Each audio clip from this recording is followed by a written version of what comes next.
السلام علیکم ورحمۃ اللہ وبرکاتہ۔ اردو گائیڈ لائن میں آپ تمام لوگوں کا استقبال ہے۔ میں محمد وسیم اختر حنفی آج میں لے کر حاضر ہوا ہوں کلاس 10 درخشاں حصہ 2۔ آج ہم لوگ اس چیپٹر کے مختصر ترین سوالات اور مختصر سوالات کے جوابات کو دیکھیں گے اور اس چیپٹر کی مکمل طور پر صحیح طریقے سے تیاری کریں گے۔ آج ہی آپ ہم سے جڑیں اور درخشاں حصہ 2 کی مکمل طور پر تیاری کریں۔ آئیے اس کی شروعات کرتے ہیں۔ دیکھیے، اس چیپٹر کے مصنف یعنی رائٹر کا نام مبارک عظیم آبادی ہے۔ کیا نام ہے؟ مبارک عظیم آبادی۔ اب مختصر ترین سوالات مع جوابات۔ سوال بھی نہایت آسان اور جواب بھی نہایت آسان۔ سوال نمبر 1 ہے، مبارک عظیم آبادی کہاں پیدا ہوئے؟ ان کی پیدائش کہاں ہوئی، کس جگہ ہوئی، وہ بتانا ہے۔ دیکھیے اس کا جواب، مبارک عظیم آبادی تاج پور میں پیدا ہوئے۔ کہاں پیدا ہوئے؟ تاج پور میں۔ کتاب کے اندر تاج پور کے سامنے جو ضلع لکھا ہوا ہے وہ دربھنگا لکھا ہوا ہے، لیکن اب موجودہ ضلع جو ہے وہ سمستی پور ہے۔ جیسا آپشن آئے گا ویسے ہی جواب دینا ہے۔ اگر دربھنگا آئے تو دربھنگا پر ٹک لگانا ہے، اگر سمستی پور آئے تو سمستی پور پر ٹک لگانا ہے۔ اس کے بعد دیکھیں، مبارک عظیم آبادی کا سال پیدائش کیا ہے؟ سال پیدائش یعنی کس سال مبارک عظیم آبادی پیدا ہوئے وہ بتانا ہے۔ دیکھیے اس کا جواب، مبارک عظیم آبادی کا سال پیدائش 21 اپریل، کتنا اپریل؟ 21 اپریل 1869 ہے، 1869 عیسوی ہے۔ اس کے بعد دیکھیں، سوال نمبر 3 ہے، مبارک عظیم آبادی کا انتقال کب ہوا؟ مبارک عظیم آبادی کا انتقال کب ہوا یعنی کس سال کے اندر مبارک عظیم آبادی کا انتقال ہوا وہ بتانا ہے۔ دیکھیے اس کا جواب، مبارک عظیم آبادی کا انتقال 12 دسمبر، کتنا؟ 12 دسمبر 1958 عیسوی کو ہوا۔ 12 دسمبر 1958 عیسوی کو ان کا انتقال ہو گیا۔ سوال نمبر 4 ہے، مبارک عظیم آبادی کے والد کا نام کیا تھا؟ والد کہے تو ابو، ان کے ابو کا کیا نام تھا وہ بتانا ہے۔ دیکھیے اس کا جواب، مبارک عظیم آبادی کے والد کا نام فدا حسین وامق تھا۔ کیا نام تھا؟ فدا حسین وامق۔ سوال نمبر 5 ہے، اردو شاعری میں مبارک عظیم آبادی کے استاد کون تھے؟ اردو شاعری میں مبارک عظیم آبادی کے استاد کون تھے وہ بتانا ہے۔ دیکھیے اس کا جواب، اردو شاعری میں مبارک عظیم آبادی کے استاد داغ دہلوی تھے۔ کون تھے؟ داغ دہلوی، داغ دہلوی۔ اس کے بعد دیکھیں سوال نمبر 6۔ سوال نمبر 6 ہے، فارسی شاعری میں مبارک عظیم آبادی کے استاد کون تھے؟ انہوں نے جو فارسی شعر و شاعری کی اس کے اندر ان کے استاد کون تھے فارسی شاعری کے اندر؟ دیکھیے، فارسی شاعری میں مبارک عظیم آبادی کے استاد حکیم عبدالحمید پریشاں تھے۔ کون تھے؟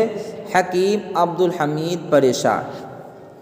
سوال نمبر 7 ہے، مبارک عظیم آبادی کے شعری مجموعے کا نام کیا ہے؟ مبارک عظیم آبادی کا جو شعری مجموعہ ہے اس کا کیا نام ہے وہ بتانا ہے۔ دیکھیے، مبارک عظیم آبادی کے شعری مجموعے کا نام جلوہ داغ ہے۔ کیا نام ہے؟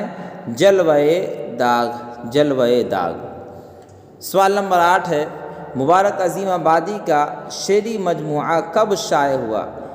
جلوہ داغ جو ہے وہ کب چھپا، لوگوں کے درمیان چھپ کر آیا وہ بتانا ہے۔ شائع ہونا یعنی لوگوں کے درمیان چھپ کر آنا۔ مبارک عظیم آبادی کا شعری مجموعہ 1951 عیسوی میں شائع ہوا۔ کب ہوا؟ 1951 عیسوی میں شائع ہوا یعنی چھپا۔ سوال نمبر 9 دیکھیں۔ سوال نمبر 9 ہے، حکومت ہند نے مبارک عظیم آبادی کی ادبی کارگزاریوں کا اعتراف کب کیا؟ حکومت ہند یعنی ہندوستان کی حکومت نے مبارک عظیم آبادی کی ادبی کارگزاریوں کا اعتراف کب کیا یہ بتانا ہے۔ دیکھیے اس کا جواب، حکومت ہند نے یعنی ہندوستان کی حکومت نے مبارک عظیم آبادی کی ادبی کارگزاریوں کا اعتراف 1954 عیسوی میں، کتنا میں؟ 1954 عیسوی میں کیا، 1954 عیسوی میں۔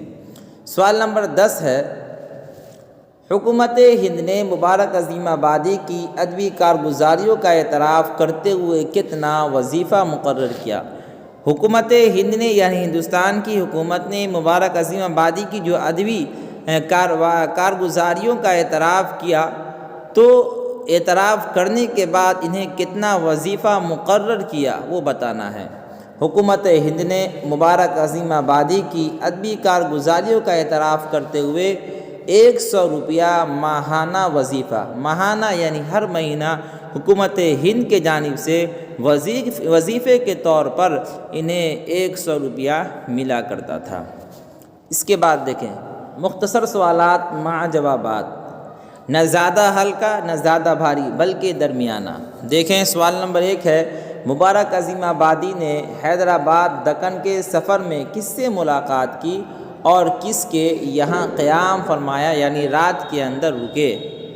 اس کا جواب دیکھیں، مبارک عظیم آبادی نے حیدرآباد دکن کے سفر میں سر عبدالعزیز سے ملاقات کی۔ کن سے ملاقات کی؟ سر عبدالعزیز سے ملاقات کی اور انہی کے یہاں قیام فرمایا، یعنی رات کو ٹھہرے ان کے یہاں۔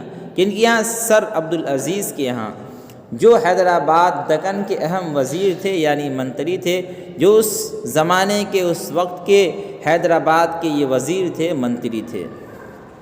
اس کے بعد دیکھیں سوال نمبر 2۔ سوال نمبر 2 ہے، مبارک عظیم آبادی نے کس کے ہاتھ پر بیعت کی تھی؟ مبارک عظیم آبادی نے کس کے ہاتھ پر بیعت کی تھی؟ بیعت عام طور پہ آدمی سجادہ نشی یعنی جو بوریوں پر بیٹھنے والے ہوتے ہیں، خانقاہ کے اندر اللہ والے بزرگ ہوتے ہیں، پیر ہوتے ہیں، لوگ ان کی ہاتھ پر بیعت کرتے ہیں۔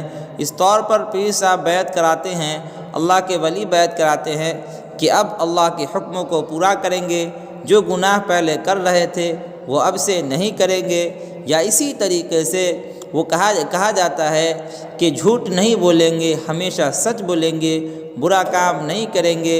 اس طریقے سے بیعت بزرگ صاحب کراتے ہیں۔ دیکھیے مبارک عظیم آبادی نے حضرت مولانا سید شاہ بدر الدین قدس سرہ سجادہ نشی خانقاہ مجیبیہ کے دست مبارک پر بیعت کی تھی۔ قدس سرہ سجادہ نشی یعنی بوریوں پر بیٹھنے والے خانقاہ مجیبیہ کے دست مبارک یعنی ہاتھ مبارک پر بیعت کی تھی۔ اس کے بعد دیکھیں سوال نمبر 3 ہے۔ سوال نمبر 3 ہے، علم طب پر مبارک عظیم آبادی نے جو کتابیں لکھی ان کے نام لکھیے۔ علم طب یعنی ڈاکٹری کا جو علم ہے اس کے اوپر جو انہوں نے کتاب لکھی ہے اس کا نام کیا ہے وہ بتانا ہے۔ دیکھیے اس کا جواب، مبارک عظیم آبادی نے طب سے متعلق فارسی میں 2 کتابیں لکھی۔ کتنے کتابیں لکھی؟ فارسی میں 2 کتابیں لکھی۔ نمبر 1 میزان الطب اور دوسرا کیا ہے؟ طب الکبیر۔ یہ دو کتابیں فارسی کے اندر ان کی لکھی گئی۔ اس کے بعد دیکھیں لاحقہ اور سابقہ کے متعلق، درجہ ذیل سابقے اور لاحقے سے نئے الفاظ بنائیے۔ درجہ ذیل سابقے اور لاحقے سے نئے الفاظ بنائیے۔ درجہ ذیل نیچے آنے والے جو الفاظ ہیں ان سے آپ کو کیا کرنا ہے؟ سابقہ اور لاحقہ کے نئے الفاظ بنانا ہے۔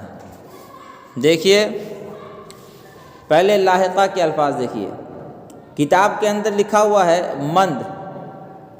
مند یہ کیا ہے؟ یہ حرف لاحقہ ہے، اور لاحقہ اور سابقہ کی تعریف پلے لسٹ کے اندر آپ کو اردو گرامر میں مل جائے گا۔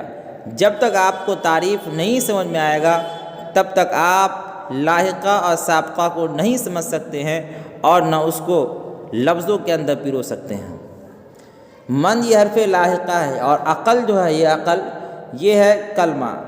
کلمہ کے بعد حرف لاحقہ آ گیا اور کلمے کا حصہ بن گیا، جس کی وجہ سے عقل مند کو کیا کہیں گے؟ حرف لاحقہ کہیں گے۔ کار یہ ہے حرف لاحقہ۔ کاشت کار، کاشت جو ہے یہ کلمہ ہے، کلمہ کے بعد حرف لاحقہ آ گیا جس کی وجہ سے کلمہ کا حصہ بن گیا حرف لاحقہ، اس لیے اب اس کو کیا بولیں گے؟ حرف لاحقہ، کاشت کار کو۔ زار یہ ہے حرف لاحقہ۔